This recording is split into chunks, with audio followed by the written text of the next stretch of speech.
जोहार, मैं हूं शमीम अहमद। झारखंड बुलेटिन में आपका स्वागत है। कोरोना काल के दौरान सूबे के मुख्यमंत्री हेमंत सोरेन बुधवार को दूसरी बार खुद को होम क्वारंटाइन कर लिया। दरअसल मंगलवार को राज्य के स्वास्थ्य मंत्री बन्ना गुप्ता का कोरोना रिपोर्ट पॉजिटिव आया था। पॉजिटिव रिपोर्ट आने के 4 घंटे पूर्व ही कैबिनेट की बैठक में स्वास्थ्य मंत्री बन्ना गुप्ता शामिल हुए थे और इसी बैठक में मुख्यमंत्री ने स्वास्थ्य मंत्री से मुलाकात की थी। मुख्यमंत्री के बुधवार से होम क्वारंटाइन में जाने के बाद निर्धारित सभी कार्यक्रम को फिलहाल रद्द कर दिया गया है। बुधवार को आजीविका संवर्धन हुनर अभियान के शुभारंभ का प्लाश ब्रांड के अनावरण के साथ साथ नियुक्ति पत्र वितरण कार्यक्रम में मुख्यमंत्री को शामिल होना था। जानकारी के मुताबिक आने वाले 4 से 5 दिनों में कोरोना जांच मुख्यमंत्री कराएंगे। सीएम पहले भी 2 बार कोविड-19 की जांच करा चुके हैं, जिसमें निगेटिव पाए गए। इससे पहले भी 1 माह पूर्व मुख्यमंत्री ने खुद को सरकारी आवास में होम क्वारंटाइन कर लिया था। उस वक्त हेमंत मंत्रिमंडल के पेयजल एवं स्वच्छता मंत्री मिथिलेश ठाकुर और विधायक मथुरा प्रसाद महतो का कोरोना रिपोर्ट पॉजिटिव आया था और मुख्यमंत्री दोनों के संपर्क में भी आए थे। अब बात अपने बेहतर जीवन के लिए लगातार जद्दोजहद में जुटे पारा शिक्षकों की।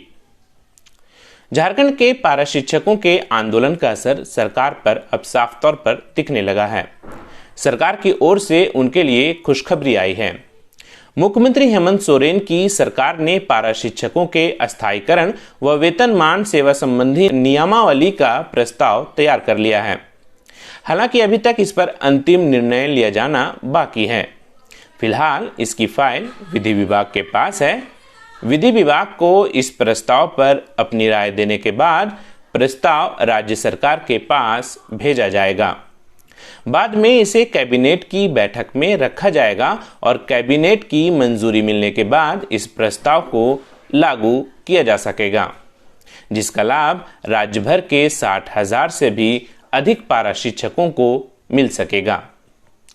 बताया जा रहा है कि पारा शिक्षकों को इसके लिए एक परीक्षा पास करनी होगी।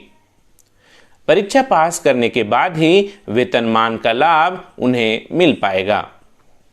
प्रस्ताव में यह भी कहा गया है कि सभी शिक्षकों को इसके लिए 3 मौके मिलेंगे और अगर कोई पारा शिक्षक 3 बार में 1 बार भी परीक्षा पास नहीं करता है तो वह वेतनमान पाने का अधिकारी नहीं होगा। अगली खबर झारखंड के हजारीबाग जिले से जुड़ी है। झारखंड के पूर्व मंत्री और कांग्रेस नेता योगेंद्र साव की याचिका पर झारखंड हाई कोर्ट ने राज्य सरकार से जवाब मांगा है। राज्य सरकार की ओर से जवाब दाखिल किए जाने के बाद इस मामले की सुनवाई आगे बढ़ाई जाएगी। मामला हजारीबाग जिला के बड़कागांव प्रखंड में एनटीपीसी के लिए जमीन को लेकर पूर्व मंत्री के सत्याग्रह से जुड़ा है। दरअसल साल 2016 में बड़कागांव में एनटीपीसी के लिए राज्य सरकार की ओर से किए गए भूमि अधिग्रहण के खिलाफ योगेंद्र साव और उनकी पत्नी निर्मला देवी ने सत्याग्रह आंदोलन किया था। इस आंदोलन के दौरान हिंसा हुई, जिसके बाद पुलिस फायरिंग में कई लोगों की मौत हो गई। इस मामले में पुलिस ने योगेंद्र साव को अभियुक्त बनाया था। रांची के सिविल कोर्ट में जब इस मामले की सुनवाई शुरू की गई तो 18 गवाहों की सूची देने के बाद अभियोजन पक्ष ने अतिरिक्त गवाहों की सूची भी कोर्ट को सौंपी। ट्रायल कोर्ट ने इन अतिरिक्त गवाहों की सूची भी स्वीकार कर लिया। अतिरिक्त गवाहों की सूची कोर्ट की ओर से स्वीकार किए जाने की प्रक्रिया को योगेंद्र साव ने हाई कोर्ट में चुनौती दी है। श्री साव ने अतिरिक्त गवाह जोड़े जाने की प्रक्रिया को गलत बताते हुए हाई कोर्ट का दरवाजा खटखटाया। पूर्व मंत्री के इसी याचिका पर जस्टिस आनंदा सेन ने राज्य सरकार से जवाब मांगा है। अगली खबर बोकारो से है, जो आंखों को द्रवित कर देती है। मुंबई स्थित टाटा मेमोरियल व एक अन्य अस्पताल में 17 महीनों तक इलाज होने के बाद ब्लड कैंसर से पीड़ित 9 वर्षीय बच्ची रीमा की बीमारी बढ़ जाने का हवाला देकर डॉक्टरों ने इलाज के दरवाजे बंद कर दिए। ठीक होने की आस में परिजन मुंबई से लौटकर बीते 1 महीने से रांची के एक निजी हॉस्पिटल में इलाज करा रहे थे, लेकिन डॉक्टरों के घर वापस ले जाने की सलाह के बाद निराश परिजन रीमा को उसके घर जरीडी बाजार ले आए। फिलहाल रीमा की स्थिति नाजुक बनी हुई है और पूरे परिवार का किसी अप्रिय घटना को लेकर रो रो कर बुरा हाल है। पिता ने बेटी की चमक दुनिया में कायम रखने के लिए किसी अप्रिय घटना घटने के बाद बेटी की आंखें दान करने की इच्छा जताई, लेकिन पिता के इस सपने को तब पुरजोर झटका लगा जब बीमार से ग्रसित मरीज के अंगों का दान करने से डॉक्टरों ने साफ मना यह कहकर कर दिया कि बीमार से ग्रसित लोगों के अंगों का प्रत्यार्पण नहीं किया जा सकता, क्योंकि प्रत्यार्पित व्यक्ति को संबंधित बीमारी से ग्रसित होने का खतरा बना रहता है। लगभग 17 महीने पहले मुंबई में हम उसको इलाज करवाए थे, TMH मुंबई। बच्ची मेरी बहुत अच्छी हो गई थी। 8 महीना वहाँ रहने के बाद हम लोग लौटे हैं। 3-3 महीना में इंजेक्शन लगता है, IT उसको बोला जाता है। हम लोग हर जगह हर 3-3 महीने में गए। लॉकडाउन के बाद भी हम लोग को डायरेक्शन टाटा का था, TMH मुंबई, कि आपको आना नहीं है, तो जब मेडिसिन है आप मेडिसिन चलाइए। अभी बच्ची हमारी रांची चिल्ड्रन में वहाँ अभी 1 महीना पहले मेडिकल करवाए थे, रानी हॉस्पिटल में करा ही रहे हैं इलाज। कल उन्होंने दे दिया जवाब, बच्ची मेरी बचे। पूरी ताकत हम लगाए हुए हैं। मेरे जितने भी लोग हैं सब सखा लोग, दोस्त यार, जो मुंबई भेजा, 500 लाख रुपये खर्चा किया है।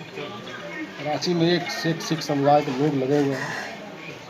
हम पहला चाहते हैं बच्ची बचे नहीं। यदि ऊपर वाला का मर्जी ना हो, हम चाहते हैं कि मेरी बच्ची की आँख हमेशा के लिए रहे। उसका क्या प्रोसेस है हमको पता नहीं, लेकिन हमारा मर्जी है कि मेरी बेटी देखे, उस आँखों से कोई और देखे। रीमा पांडे जो पीड़ित है बच्ची है, उनके पिता का कहना था कि बच्ची का आई डोनेट किया जाए, अगर स्थिति बिगड़ती है तो आई डोनेट कर दिया जाएगा।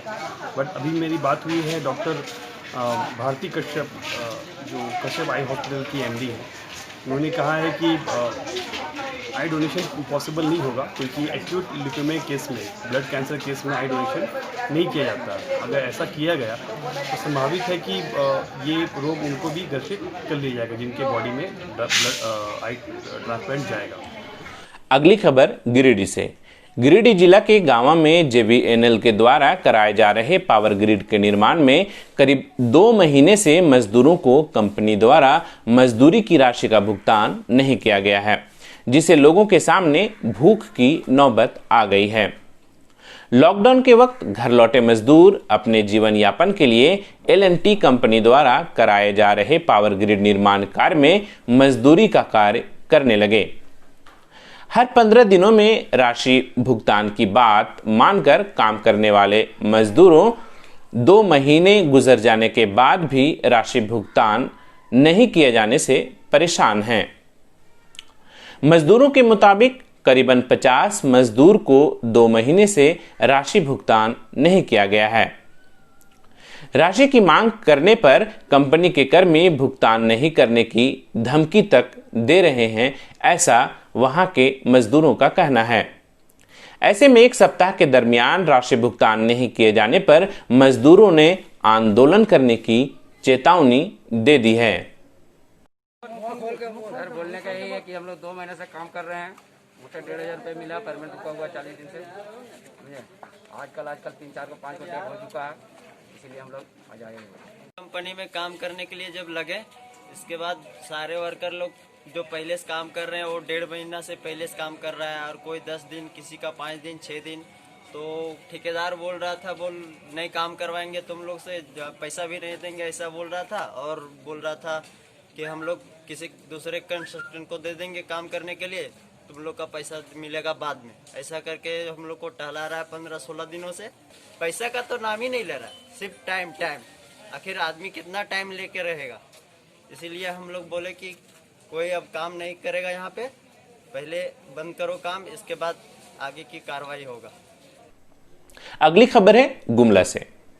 गुमला के घाघरा थाना क्षेत्र अंतर्गत कुगांव पाठटाण के पास एक 50 वर्षीय अधेड़ व्यक्ति की ईंट, ढेला, पत्थर से कुचलकर अज्ञात अपराधियों ने हत्या कर दी।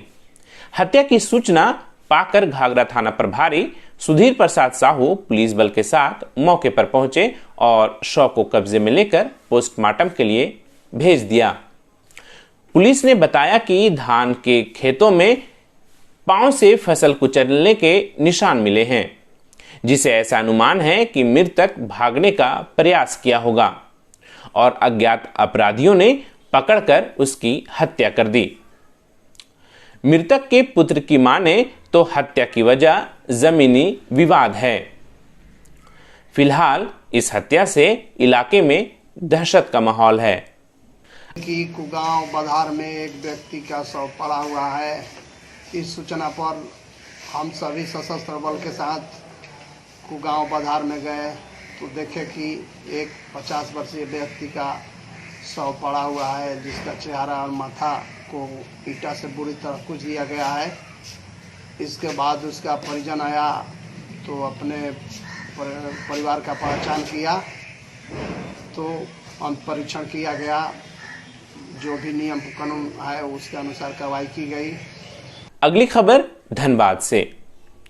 धनबाद के बैंक मोड़ थाना क्षेत्र अंतर्गत मटकुरिया में दिन दहाड़े भाजपा नेता व जमीन कारोबारी सतीश सिंह की अज्ञात अपराधियों ने गोली मारकर हत्या कर दी।